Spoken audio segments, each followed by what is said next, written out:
nyolong dong. Enggak nyolong, ini kan harta suami. Karena dia tidak menunaikan kewajibannya memberikan nafkah gitu. Jadi boleh berarti ya. Jadi kalau ada suami yang ngasih uang belanjanya itu masih diam aja. Tenang aja ya, gak usah rewel, gak usah protes. Nanti aku ambil gitu ya. Tapi ngambilnya secukupnya aja. Afu anna waghfir lana warhamna wa'fu anna waghfir lana warhamna anta maulana fansurna 'alal qaumil kafirin. Assalamualaikum warahmatullahi wabarakatuh.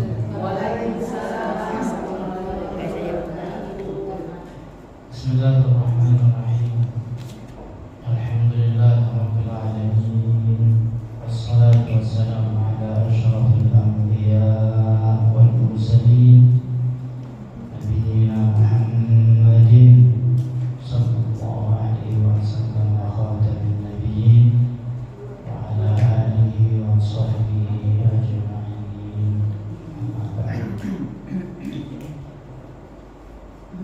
Bersyukur kita kepada Allah Subhanahu wa taala karena pada saat ini, detik ini kita masih diberikan kesempatan oleh Allah Subhanahu wa taala, berikan umur panjang, berikan sehat walafiat, diberikan petunjuk, kemauan sehingga kita bisa hadir di majelis yang mulia, majelis zikir, majelis ilmu. Dan jangan lupa kita tata niat kita hadir di sini dalam rangka apa? Untuk mencari kebaikan atau kita memberikan kebaikan, berbagi kebaikan. Mudah-mudahan apa yang kita lakukan senantiasa diridhoi oleh Allah Subhanahu wa taala. Dengan ridhonya Allah Subhanahu wa taala, kita berharap kelak kita akan dikumpulkan kembali di surganya Allah Subhanahu wa taala. Amin Allahumma amin. Salawat serta salam semoga senantiasa tetap tercurah limpahkan untuk pemimpin kita, suri tauladan kita, Nabi yang mulia Nabi Muhammad sallallahu alaihi wasallam. Lupa juga untuk keluarga dan para sahabatnya. Malam ini akan kita lanjutkan kajian kita tentang tuntunan-tuntunan dalam berkeluarga. Di pertemuan yang sudah lampau, yang sudah sebulan yang lalu, kita sudah belajar jika akad nikah itu sudah resmi diucapkan, sudah resmi, maka akan ada konsekuensi. Yang pertama apa? Dihalalkan atau dibolehkan suami istri itu saling menikmati, memandangnya, menyentuhnya, memeluknya, ajak ke kamar dan seterusnya. Itu yang pertama. Yang kedua apa? Kewajiban seorang istri untuk mengikuti, mentaati, menyerahkan diri kepada suaminya serta menjaga rumah dan hartanya. Yang ketiga, Pas kawin. ya kalau akad itu sudah resmi, ya akad nikah sudah resmi, maka akan ada yang namanya mahar. Kewajiban seorang suami untuk memberikan mahar. Yang berikutnya yang keempat, wah kencang sekali ini kalian ya, semangat sekali ya. Ini termasuk tema besar kita ya. Tema besar kita ini mengkaji tentang nafkah. Apa itu nafkah? Terus berapa kira-kira ya ibu-ibu mama ini yang didapat ya? Seharusnya yang didapat itu berapa gitu. Terus kalau kita misalkan ada anak itu seperti apa ya? Insya Allah pelan-pelan ya. Pelan-pelan kita akan kaji yang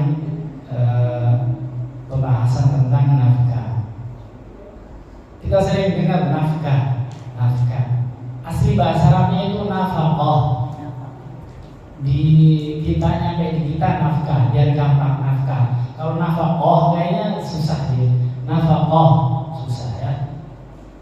Nafaqah. Ya, nafkah itu arti bahasanya itu al-ikhraj atau an-nifad. Maksudnya al-ikhraj itu mengeluarkan, membelanjakan, ya itulah mudahnya itu belanja ya, belanja. Nafkah itu belanja, pokoknya belanja. Maksudnya adalah nafkah di sini maksudnya adalah segala kebutuhan. Jadi nafkah itu meliputi semua kebutuhan yang normal, kebutuhan yang normal. Kullu ma yahtajuhul insanu min ta'amin wa syarabin wa kiswatin wa maskanin. Jadi maksud kebutuhan manusia di sini yang pokok ya, yang pokok. Di antaranya adalah berupa apa? Berupa tempat tinggal, berupa makanan, berupa minuman, berupa pakaian dan lain sebagainya. Banyak sekali dan lain sebagainya. Ya, kehidupan zaman sekarang dan lain sebagainya ini banyak. Di antaranya apa? Pulsa, listrik, ya itu termasuk kebutuhan juga ya. Itu dimasukin ke nafkah, dimasukin ke nafkah. Tapi nanti ada nafkah yang wajib, ada nafkah yang pelengkap gitu ya. Pelan-pelan kita akan belajar ke sana.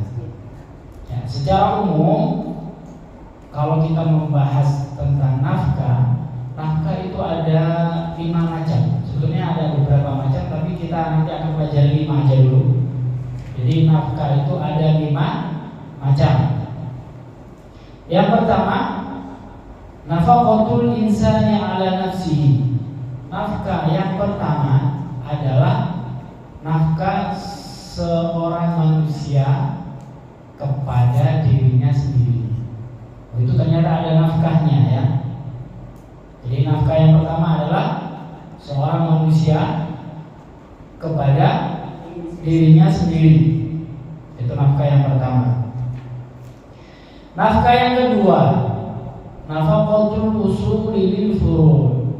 Nafkah dari orang tua kepada anak. Itu nafkah yang kedua, jenis nafkah yang kedua. Nafkah orang tua kepada anak. Yang ketiga, nafaqatul furu' lil usul. Nafkah anak kepada orang tua. Itu yang ketiga. Yang keempat, nah ini yang keempat ini. Yang keempat, nafaqatuz zauji lizaujah. Nafkah seorang suami kepada istrinya. Itu yang keempat. Yang kelima, nafaqah ukhra. Nafkah lain-lain. Ditulis saja nafkah lain-lain. Lain-lain di sini itu termasuk nafkah terhadap binatang piaraan, tanaman-tanaman yang dia piara itu masuk di situ. Akan kita bahas malam ini, insya Allah mudah-mudahan 5-5-nya kelar. Tapi kalau nggak kelar ya insya Allah bulan depan. Kita pelan-pelan aja bahannya lebih detail, nggak apa-apa karena ini termasuk tema utama kita ya. Tema utama kita sangat penting buat kehidupan kita sehari-hari, biar tahu, biar paham. Baik, yang pertama nafaqatul insani ala nafsihi. Yang pertama adalah nafkah seorang untuk dirinya sendiri. Ternyata ada nafkah, kewajiban nafkah seorang kepada dirinya sendiri. Inna ajna ma yajibu 'ala al-insani min al-infaqi an yabda'a bi nafsihi. Sesungguhnya setidaknya paling awal kebutuhan dari seseorang manusia adalah kebutuhan terhadap dirinya sendiri, memberikan nafkah kepada dirinya sendiri. Nafkah tadi apa kebutuhannya? Kebutuhan dasar kita tadi itu apa? Kebutuhan tempat, kebutuhan makan, kebutuhan minum, kebutuhan pakaian. Ya itu apa? Sandang, pangan, papan. Ya itu ya. Apa tadi itu sandang, pangan, papan. Kok orang satu? Satu lagi. Oh pangan masuk minum ya. Ya itu. Masuk minuman. Kalau makan aja nggak ada minumnya. Ya, jadi minum di sini termasuk kebutuhan dasar. Masuk. Cegukan Ya. para Wa nafaqatul insani hadhihi innama tajibu fi malihi ma dama yamliku minal mali ma yunfiqu minhu ala nafsihi. Kewajiban seseorang terhadap dirinya sendiri untuk bisa memenuhi kebutuhannya yang berupa tempat tinggal, berupa makanan, minuman, pakaian, itu wajib digunakan, dikeluarkan untuk dirinya sendiri jika dia memiliki harta. Jika memiliki harta, dan hartanya itu hartanya sendiri, hartanya sendiri, baru wajib. Maksudnya begini, contoh gampangnya itu begini. Ada orang punya uang banyak sekali, ya, rumahnya mentereng, mobilnya mentereng. Dia butuh makan kan, butuh minum. Nah, kewajiban dari harta-harta yang tadi itu, yang dia punya, rumahnya, mobilnya, segala macam, itu bagaimana caranya itu bisa memenuhi kebutuhan makan dia. Jangan sampai rumahnya mentereng, mobilnya mentereng, pas mau makan dia nggak mau tuh, nggak mau makan. Kenapa? Karena nggak ada uang katanya, nggak punya harta. Padahal dia punya apa? Punya rumah, punya segala macamnya. Dia nggak mau gunain hartanya itu untuk dirinya sendiri, untuk makan dia, untuk minum dia, untuk dia beli baju. Dia nggak mau. Nah itu yang tidak dibolehkan. Maka di sini diwajibkan bagi orang tersebut untuk menggunakan hartanya itu untuk memenuhi kebutuhannya. Ini saking apa ya, baiknya ya agama kita ya, agama Islam ini menyuruh seperti itu, menjaga manusia ini biar tetap hidup. Gunakan itu rumahmu, gunakan itu mobilmu, jual kalau perlu untuk biar kamu bisa apa, memenuhi kebutuhan kamu, mulai dari makannya, minumnya, dan segala macamnya. Justru malah tidak boleh misalkan, nggak boleh dia untuk makan nggak ada, untuk minum nggak ada, hartanya dibiarin aja, nggak tahu tunggu apa itu nantinya. Itu tidak diperbolehkan ya. Apapun kebutuhan dasarnya yang dia punya, gunakan untuk keperluan dia agar bisa menyambung kehidupannya. Nah, karena kita ini orang-orang khusus ya, bukan orang umum, kita biar tahu apakah seperti itu ada dalilnya, ada ya. Kita belajar ada dalilnya ya. Wa dalilu dzalika, dalil yang perkara yang demikian tadi itu, ma rawahul Bukhari, ada hadis riwayat Imam Al-Bukhari wa Muslim, dan juga hadis riwayat Imam Muslim wa ghairuhuma, dan juga diriwayatkan dari selain Imam Bukhari dan Imam Muslim. An Jabir radhiyallahu an, dari sahabat Jabir radhiyallahu an. Nah, ini ada dasarnya. Dasarnya adalah hadis riwayat Imam Bukhari dan Imam Muslim, juga imam yang lainnya. Ada hadis diriwayatkan dari sahabat Jabir radhiyallahu an, qala, sahabat Jabir menceritakan, a'taqa rajulun min bani Udhra 'abdan lahu min duburin, fabalagha dhalika Rasulullah sallallahu alaihi wasallam. Bercerita sahabat Jabir radhiyallahu an, beliau menceritakan seperti ini. Ada seseorang laki-laki dari Bani Udhra. Orang tersebut punya budak, satu-satunya budak. Dia punya kekayaan. Budak pada zaman dulu itu ya, merupakan kekayaan ya. Karena ada nilainya. Ada nilainya. Kemudian orang tersebut mengatakan kepada budaknya, nanti kalau saya mati, kamu merdeka. Jadi budaknya itu dibiarin. Sedangkan dirinya sendiri nggak punya apa-apa. Ya. Kemudian berita ini sampai kepada Rasulullah SAW. Faqala, kemudian Rasulullah SAW bertanya, ala kamalun ghairu? Faqala la. Kemudian Rasulullah tanya sama orang itu, kamu punya nggak harta yang lain? Kemudian dia menjawab, la, nggak punya. Faqala sallallahu alaihi wasallam, kemudian Rasulullah sallallahu alaihi wasallam mengambil alih ya. Man yashtarihi minni. Ditawarkan budaknya orang tadi itu ditawarkan, siapa yang mau beli budak ini dari saya? Fashtarahu Nu'aim bin Abdullah al-Adawi. Kemudian budak tersebut dibeli oleh sahabat Nu'aim bin Abdullah al-Adawi radhiyallahu anhu bi-800 dirham, dengan imbalan 800 dirham. Faja'a biha Rasulullah sallallahu alaihi wasallam fadafa'aha ilaihi thumma qala.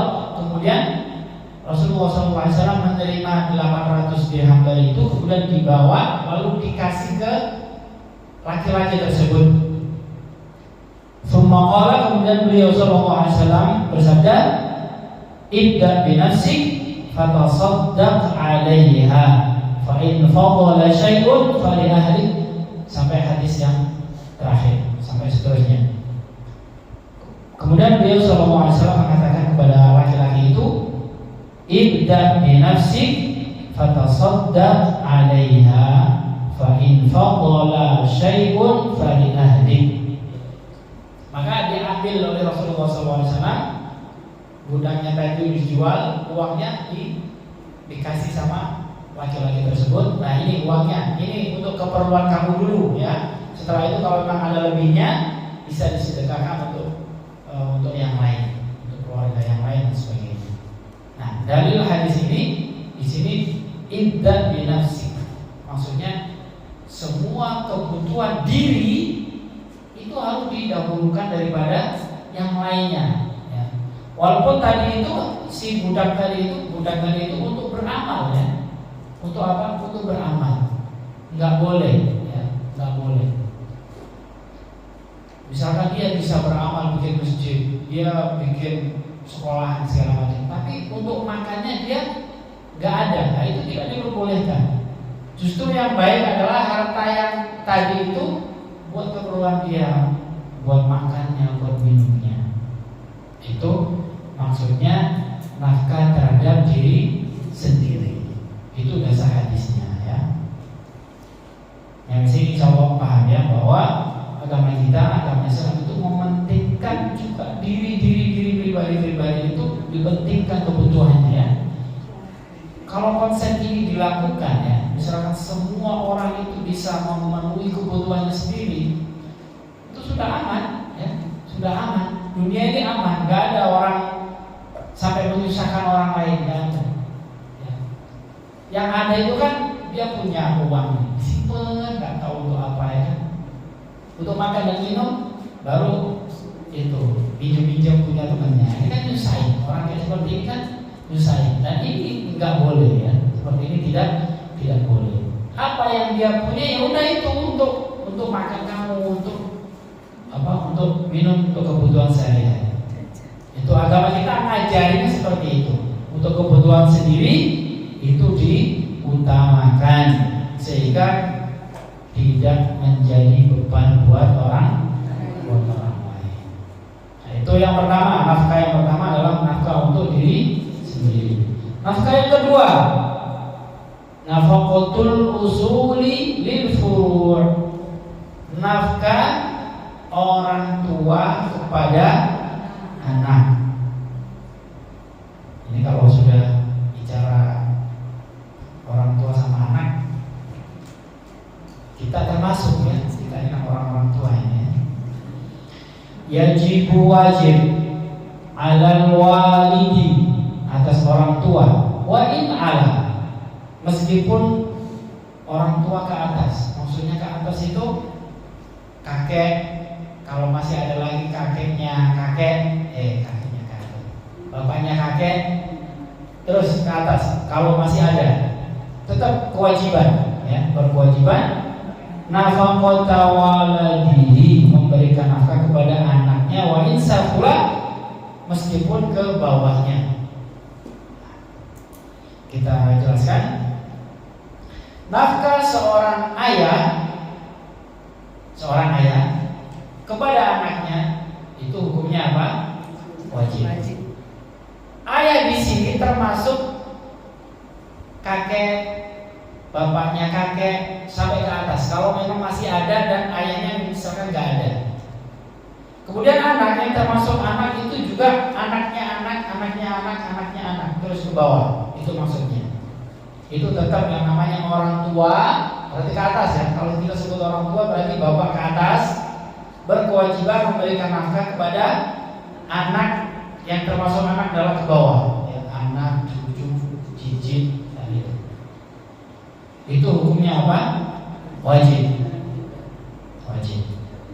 Fal abu mukallafun bil infaqi ala ikhtilafi anwa'in nafaqati ala auladihi dhukuran aw inathan. Bapak berarti bapak ini, saya termasuk. Mukallafun bil infaqi, ya, bertanggung jawab atas infak ala ikhtilafi anwa'in nafaqah ala auladihi dhukuran wa inathan, atas semua macam-macam kebutuhan anak, baik anaknya itu laki-laki maupun anaknya perempuan. Berarti sama siapa? Bapak. Nah, ini tunjuk langsung nih, bapak berkewajiban, ya, bertanggung jawab atas nafkah kebutuhan anak-anaknya, baik anak laki-laki maupun perempuan. Kebutuhannya anak laki-laki maupun kebutuhan anak perempuan. Fa illam yakun lahum abun kullifa bil infaqi 'alaihim al-jaddu abul abi al-qarib thumma alladhi yali. Jika bapaknya enggak ada, jika bapaknya wafat atau meninggal atau apa gitu ya, maka yang bertanggung jawab dalam hal nafkah adalah bapaknya, kakek dari yang terdekat. Kakek dari yang terdekat itu dari jalur laki-laki. Summa lebih, jadi kemudian ke atasnya kakeknya kalau masih ada. Itu sebagaimana Nabi kita Muhammad SAW. Nabi kita Muhammad SAW punya ayah. Namanya siapa? Siapa namanya? Abdullah. Ya, Abdullah. Pada saat masih di kandungan, beliau Abdullah ini wafat. Berarti siapa yang menanggung nanti nafkahnya? Kakeknya. Siapa kakeknya? Abu Thalib atau Abdul Muthalib? Yang Abu Thalib siapa yang Abu Thalib? Oh enggak, berarti Abdul Muthalib. Ya, Abdul Muthalib. Kakeknya yang mengambil alih tanggung jawab masalah nafkah adalah kakeknya, karena ayahnya sudah wafat. Nah, ini sudah terjadi ya. Ini dicontohkan langsung dari mulai di kandungan kita sudah dikasih contoh dari kehidupan Nabi kita Muhammad SAW. Abdul Muthalib itu lahirnya di kota Yathrib di Madinah, lahirnya. Kemudian beliau ikut pamannya ke Mekah. Nama pamannya itu namanya Muttalib. Nah, karena waktu itu beliau pakai pakaian jelek, lusuh gitu ya, dikira itu budaknya, makanya dipanggil Abdul Muttalib. Gitu, Abdul Muttalib. Abdul Muttalib, bapaknya namanya siapa? Bapaknya Abdul Muttalib. Siapa namanya? Kakeknya kakek Nabi Muhammad punya ayah namanya Abdullah. Abdullah punya ayah namanya Abdul Muttalib. Abdul Muttalib punya ayah namanya nggak tahu. Hashim. Punya bapak namanya Ad-Dimanah dan seterusnya. Baik, kita fokus ke Abdul Muttalib ya. Abdul Muttalib ini ketika di Makkah, beliau ini termasuk orang yang disegani, maksudnya dihormati ya, karena beliau termasuk orang yang mengurus, bertanggung jawab tentang Ka'bah dan musim haji biasanya. Terutama pada waktu itu ada peristiwa besar ketika ada pasukan dari Yaman, pasukan Abraha mau ngancurin Ka'bah. Itu waktu itu dalam kepemimpinan ini kakeknya Abdul Muttalib. Kemudian beliau saking yakinnya sama Tuhannya, gitu ya, nggak khawatir sama sekali kalau masalah Ka'bah. Kemudian orang-orang diinstruksikan untuk naik ke atas bukit, walaupun mereka berniat untuk menghancurkan Ka'bah, nggak bakal bisa karena Allah sendiri yang akan menjaganya. Akhirnya adalah terjadi peristiwa apa namanya, burung ababil sama macam itu. Abdul Muttalib termasuk pemimpin di kaum Quraisy ya, termasuk orang yang dimuliakan karena pendapat beliau itu ditaati pada waktu itu. Beliau juga Abdul Muttalib ini melalui mimpi menemukan sumber air Zam-Zam yang sempat tertutup ya. Jadi sekian kurun waktu itu sumbernya itu tertutup. Kemudian pada saat itu sangat membutuhkan air. Abdul Muttalib bermimpi disuruh untuk gali sumur, dan alhamdulillah beliau gali beneran seperti di mimpi itu, dan keluar air yang sampai sekarang kita bisa nikmati, air Zam-Zam. Nah, itu beliau ini semakin disegani di kalangan kaum Quraisy. Nah, Nabi kita Muhammad SAW sejak kecil diasuh oleh orang yang sudah luar biasa, seorang tokoh yang pemimpin besar, yang jadi wajar kalau beliau itu jadi pemimpin besar. Nah, itu kembali lagi ke pelajaran kita. Mana tadi? Nafkah ya. Dalilnya apa? Dalil itu maksudnya dasarnya. Dasarnya dari mana? Orang tua itu berkewajiban memberikan nafkah kepada anaknya. Nah, ini surat At-Thalaq ayat 6.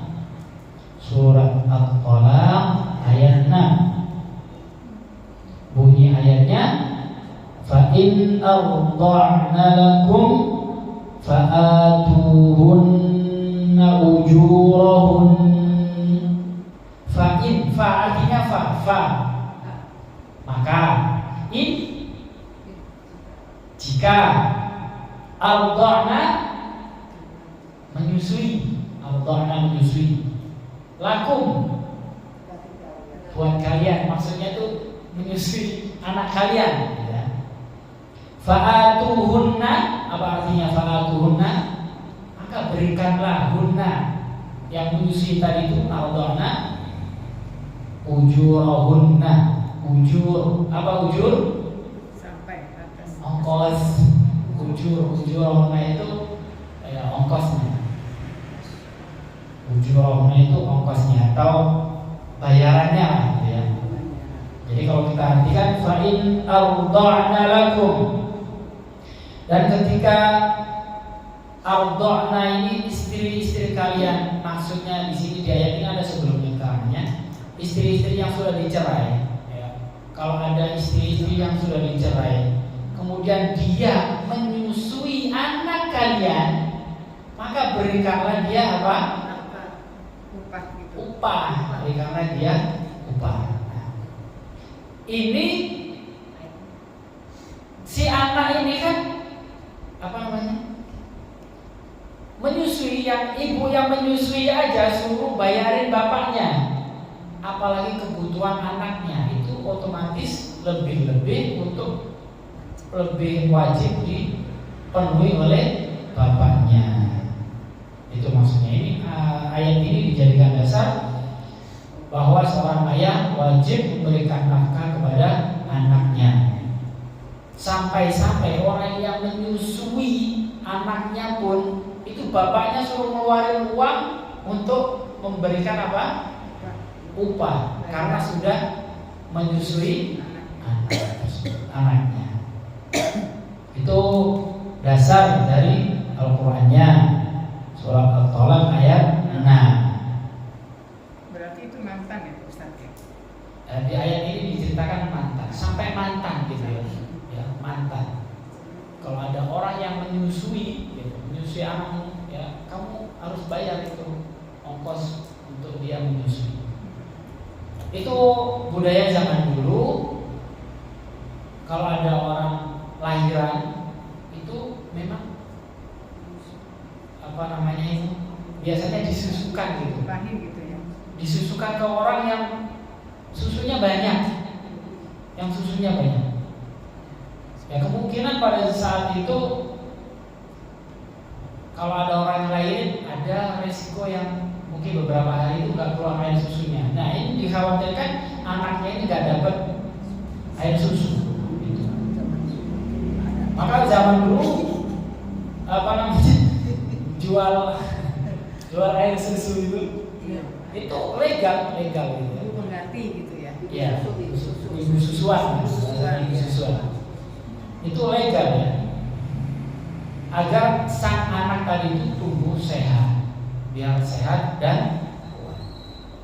Dalam surat Al-Baqarah ayat 233. وَالْوَالِدَاتُ يُرْضِعْنَ أَوْلَادَهُنَّ حَوْلَيْنِ كَامِلَيْنِ لِمَنْ أَرَادَ أَنْ يُتِمَّ الرَّضَاعَةَ وَعَلَى الْمَوْلُودِ لَهُ رِزْقُهُنَّ وَكِسْوَتُهُنَّ بِالْمَعْرُوفِ.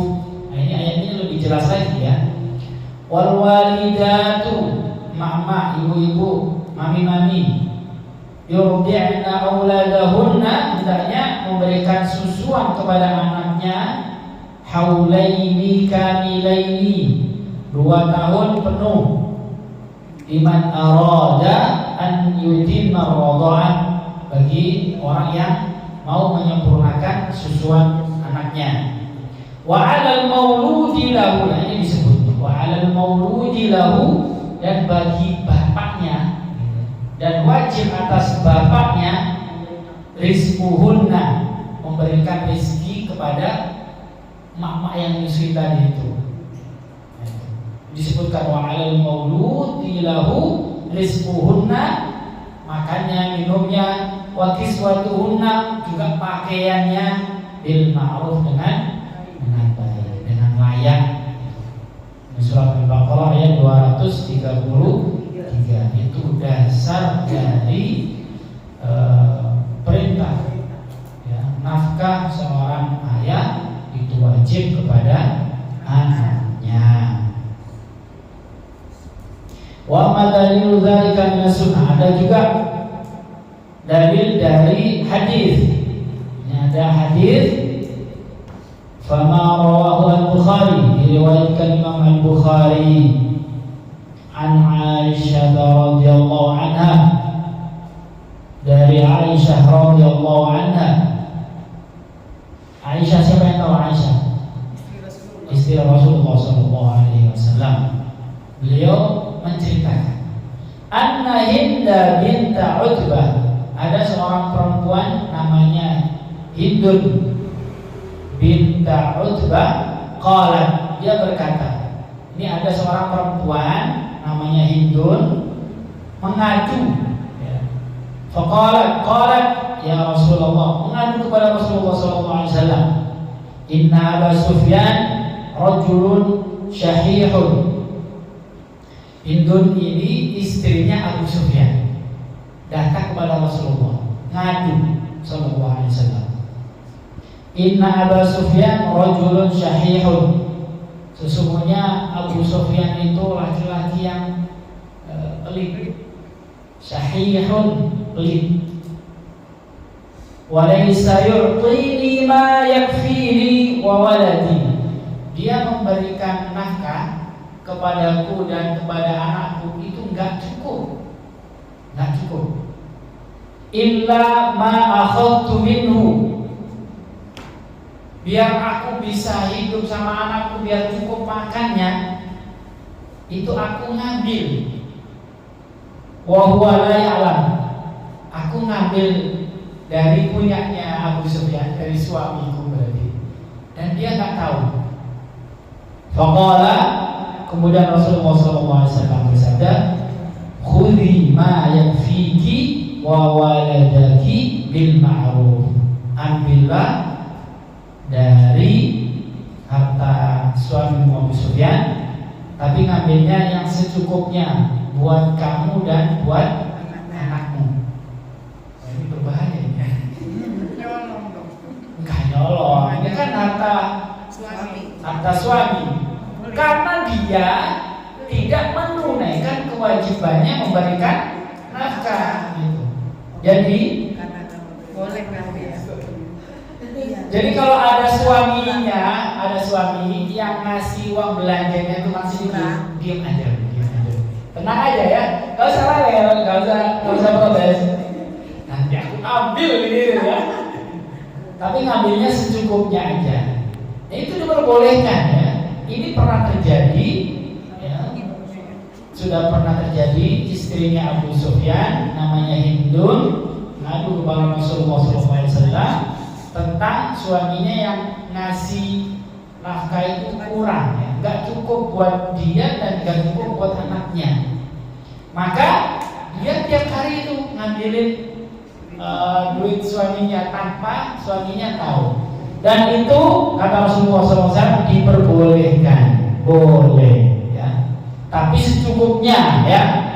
Bukan ngambil harta uang bapaknya suaminya itu untuk beli HP, untuk beli apa itu, nggak boleh.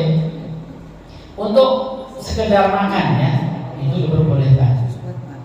Ya, untuk buat ke mall. Ya kalau untuk belanja untuk anak-anaknya, ya mana cukup beli ini, anak-anak pada datang semua ini, anaknya misalkan 20 anaknya, ngasih uangnya cuma 100.000 kan cukup ya. Ya kalau tahu ada bapaknya nyimpan uang di mana itu bisa diambil untuk keperluan anak-anaknya ya. Sangat segitunya ya. Berarti memang betul-betul wajib bagi seorang ayah itu memberikan nafkah kepada anaknya. Ini dasar hadisnya seperti itu. Riwayat Imam Al-Bukhari. Berarti sudah dua ya. Tapi ini ada syaratnya ya. Ada ketentuannya. Seorang ayah wajib memberikan nafkah kepada anaknya dengan ketentuan. Yang pertama, an yakuna al-aslu musiran bima yazidu ala quti nafsihi wa quti zawjatihi muddat yawmin wa laylah. Ketentuan yang pertama, sang ayah tadi itu memang dia punya rezeki, punya keleluasaan dalam rezeki buat dirinya, buat istrinya untuk kebutuhan sehari semalam. Ya, saya ulang lagi. Ketentuan bagi seorang ayah wajib memberikan nafkah kepada anaknya. Yang pertama, jika sang ayah itu memang punya rezeki lebih untuk dirinya sendiri, untuk istrinya di hari itu, sehari semalam. Itu yang pertama.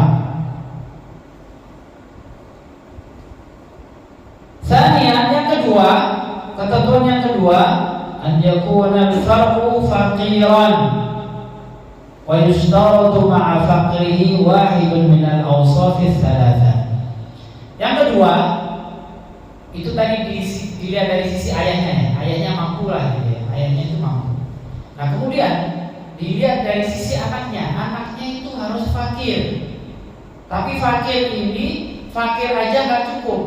Fakir harus ada tambahannya. Yang pertama fakrun wasigharun, fakir dan kecil.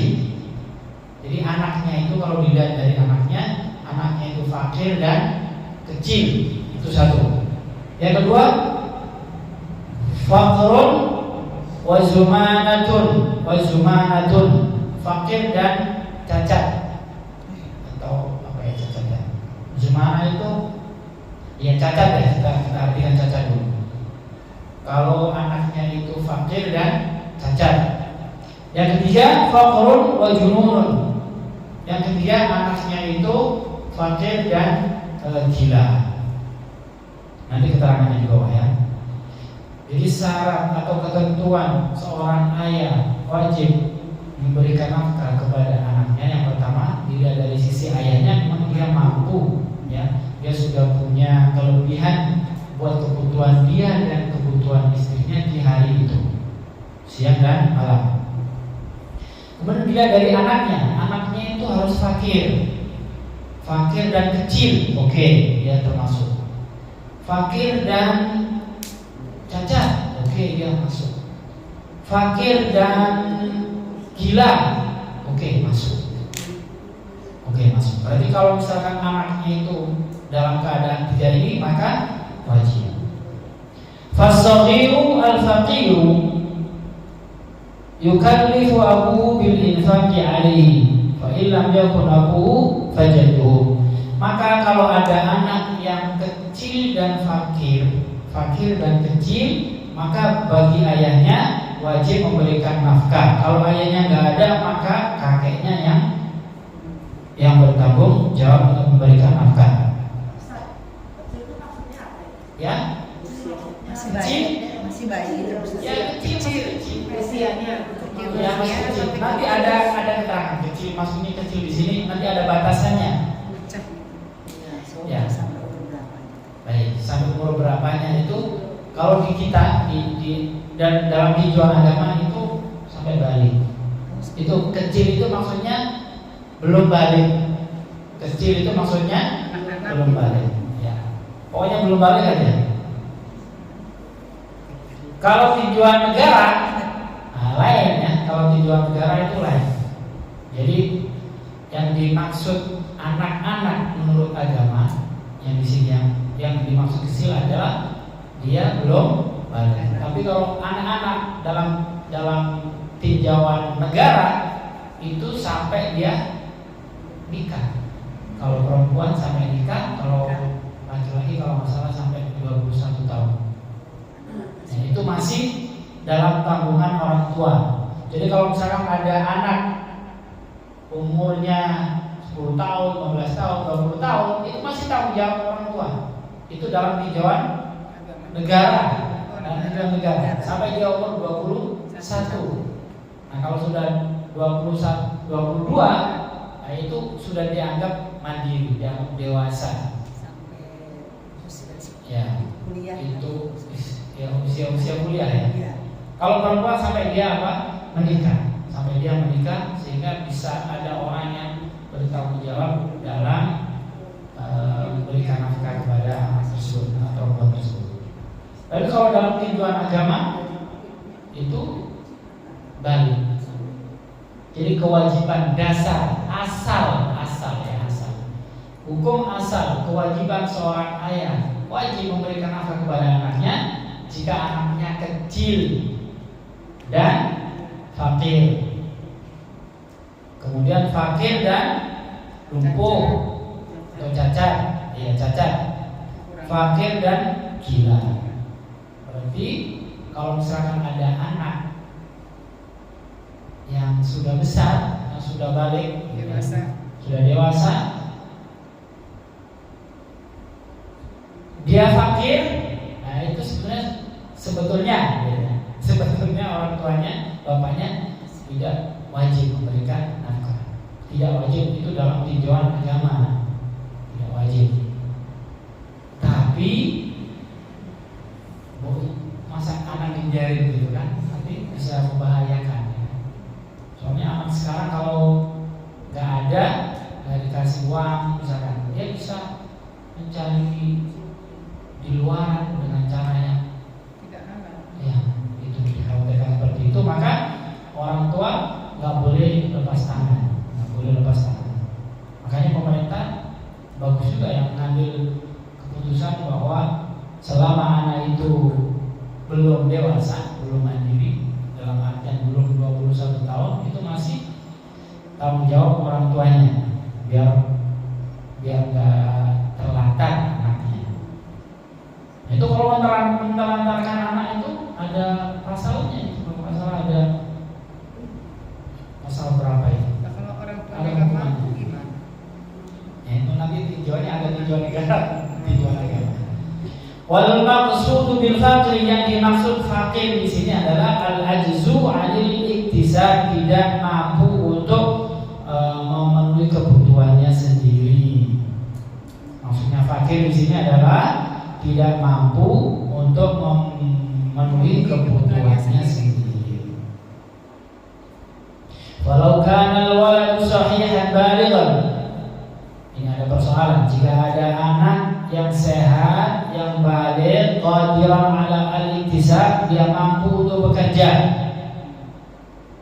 Ada anak yang sudah baligh, sehat, mampu bekerja, lam tajib nafaqatuhu ala abihi, maka tidak wajib bagi ayahnya untuk memberikan nafkah kepada anak tersebut. Wa illam yakun muktasiban bil amali, meskipun dia belum mendapatkan pekerjaan. Nah, itu pada dasarnya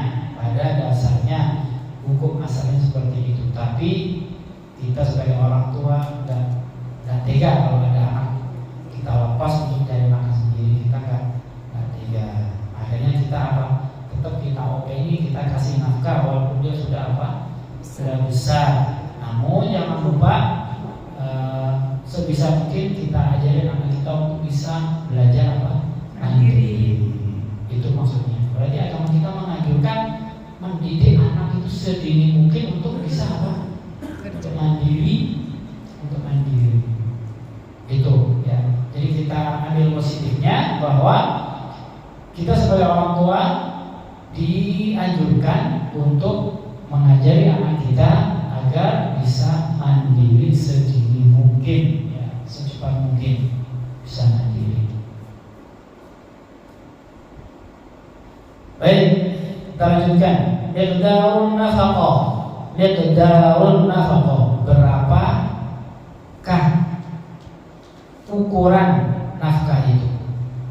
Ini nafkah dari ayah kepada anaknya. Berapa ukurannya? Laisa lihadhihi nafaqati haddun tuqaddiru bihi illa al-kafa'ah. Sebetulnya tidak ada batasan atau jumlah tertentu dalam memberikan nafkah kepada anak. Yang ada adalah secukupnya saja. Wal kafa'ah, dan secukupnya itu takunu hasbal 'urf, menurut kebiasaan di daerah tersebut, menurut adat lah ya. Yang dimaksud yang dimaksud cukup itu ya menurut adat di situ. Misalkan makannya sehari 2 kali, ya sudah 2 kali. Itu aja yang wajib. Qala Allah azza wa jalla, dan Allah Subhanahu wa taala berfirman, yunfiq dhu sa'atin min sa'atihi wa man qudira 'alaihi rizquhu falyunfiq mimma ataahu Allah, la yukallifu Allah nafsan illa ma ataaha, sayaj'alu Allah ba'da usrin yusra. Dalam surat At-Talaq ayat berapa ya? Ayat 7. Allah Subhanahu wa taala berfirman, berfirman, liyunfiq apa ada yang tahu artinya liyunfiq? Liyunfiq qafnya disukun. Itu perintah, hendaknya berinfak atau memberi nafkah. Siapa? Dzu sa'atin, orang yang memiliki banyak rezeki. Dzu sa'atin itu misalkan bapak yang punya banyak penghasilan, hendaknya dia memberikan infak min sa'atihi, ya, dari keleluasaan rezeki yang telah diberikan kepadanya. Maksudnya kalau orang tuanya mampu ngasih 100.000, ya kasih 100.000 menurut kemampuannya. Wa man qudira alaihi rizquhu, dan bagi orang yang rezekinya sedikit tertahan, apa itu? Ya, penghasilannya sedikit gitu ya. Kalau ada orang tua, bapak yang penghasilannya sedikit, falyunfiq mimma ataahu Allah, maka berinfaklah, hendaknya dia berinfak dengan apa yang sudah diberikan oleh Allah Subhanahu wa taala kepadanya. Ya, menurut kemampuannya. Kalau memang dia punyanya sedikit, ya kasih sedikit. Kalau yang punya banyak, ya kasih banyak. La yukallifullahu nafsan illa ma ataha. Allah Subhanahu wa taala tidak membebani seorang pun kecuali sesuai dengan apa yang diberikan kepadanya. Saya ja'alallahu ba'da usrin yusra. Allah Subhanahu wa taala akan menjadikan setelah kesusahan itu kemudahan. Kalau bagi bapak-bapak yang misalkan rezekinya terbatas, ya sudah, itu kemampuannya seperti itu. Allah Subhanahu wa taala tidak memberikan tidak memaksa untuk hambanya yang di luar kemampuannya. Yang kerasa ya, sudah 9 lebih. Gak apa-apa, kita sudah dapat berapa tadi itu? 2 ya, sudah dapat 2. Insyaallah akan kita lanjutkan lagi nafkah. Nanti nafkah, kewajiban nafkah seorang anak kepada orang tua. Kemudian yang penting nanti kewajiban seorang suami kepada istri. Itu akan panjang itu nanti. Itu babnya panjang, gak apa-apa, pelan-pelan nanti kita bahas. Mudah-mudahan kita semua diberikan umur panjang oleh Allah Subhanahu wa taala, diberikan sehat walafiat, sehat jasmani, sehat rohani, dan kita semua diberikan keberkahan dalam keluarga kita. Allahumma amin. Semoga yang sedikit ini bermanfaat buat kita semua.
Alhamdulillah rabbil alamin.